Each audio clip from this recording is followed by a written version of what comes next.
Hello and welcome to another exciting video here in Mathland. Today we're going to be talking about solving exponential equations. We've got an example right here. I need to solve for x, which is in the exponent, but that's okay. We can do this. Okay, so let's try to isolate x as best we can. Okay, let's first start out by dividing both sides by 3. Okay, so 2 to the x equals, what is that, 14? Okay, so now we have 2 to the x equals 14. This looks like log. We use log to solve for the exponent. Yes. Okay, just mental note over here. Log base b of a number equals the exponent. So if we had a base to an exponent, we'd have a number. Okay, so it looks like it's written like that. Let's go ahead and put it in log form to solve for that exponent right there. Okay, so we have a log. Base b, what's our base of that exponent? It's 2. And then, let's see, our number is on the other side, so 14 equals, let's see our exponent, x.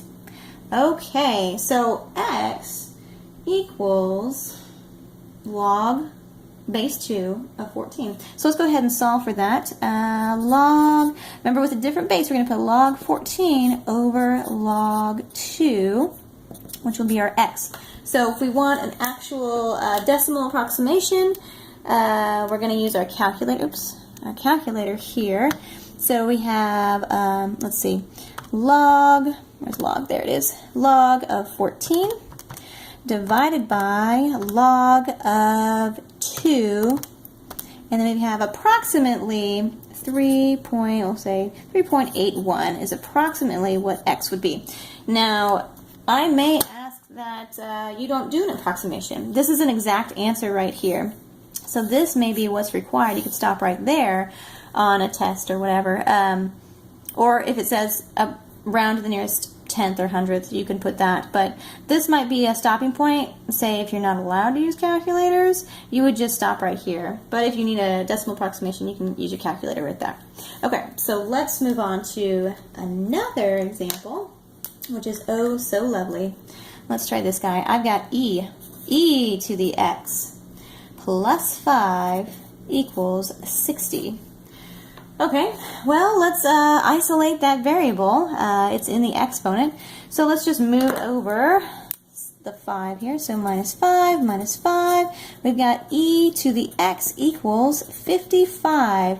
Okay, we're not done yet. We have to solve for x. But how can we get rid of that e? Or how can we bring down that x just like we were able to bring down that exponent here in our first example? So what we can do with the e is natural log. Natural log loves to go with e. So if we take the natural log of e to the x, whatever we do here, we have to do over here as well. So it's going to be natural log of 55. This is going to cancel out. Natural log and e go away because natural log actually has a base of e. So we have e to the e, they cancel out, and that exponent comes down.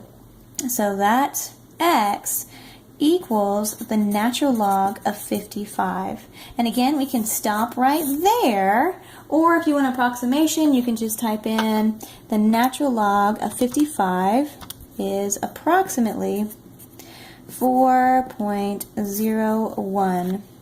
Okay, but again, if you can't use a calculator or you don't have one, you can stop right there with x equals natural log of 55. Okay, let's try another one, solving for our exponent. Okay, let's try this one. Ooh, looks like a doozy, but we can do it. 2 times 3 to the 2t minus 5, that's a lot of exponent right there, minus 4 equals 11. Okay, do what you know how to do to solve or to isolate that variable, and then we can figure out if we need to do natural log or anything there. So let's go ahead and add 4. Okay, typical algebra here. We've got 2 times 3 to the 2t minus 5, oops, all in parentheses, equals 15. Okay, let's divide by 2. Ew, gross. That's going to be a hideous fraction here. 2, 2.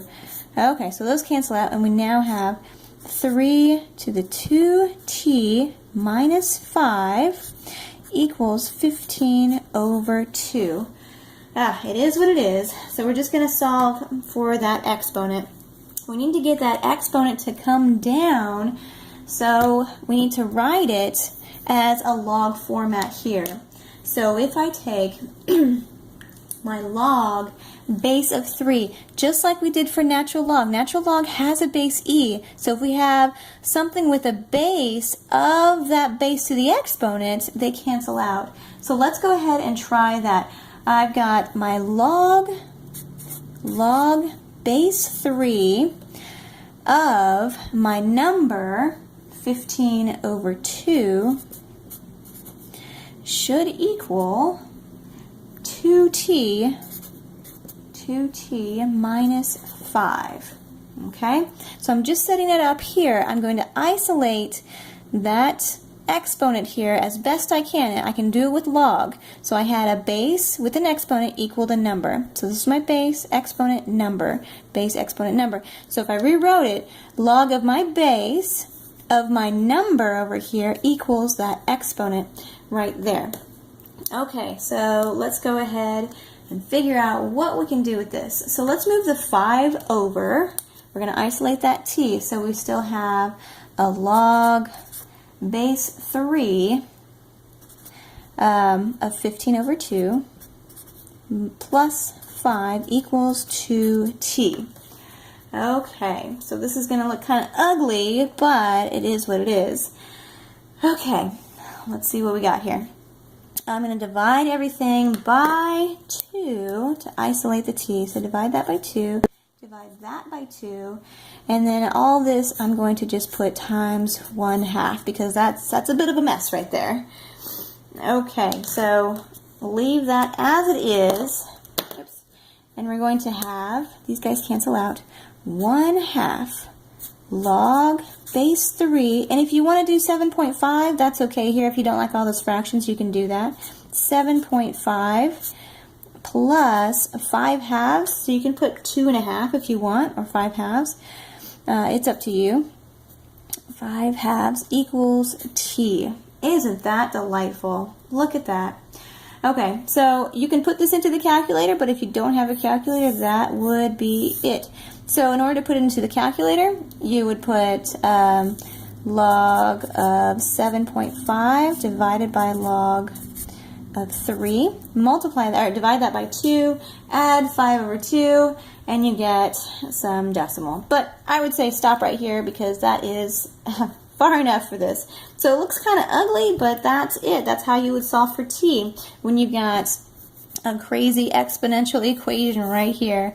So just think of the logs, try to figure out how you can get that exponent down either by doing the log or natural log. Remember, natural log of e will bring that exponent right down, and you have to do natural log to both sides if you're going to use it. Okay, that's it. Enjoy.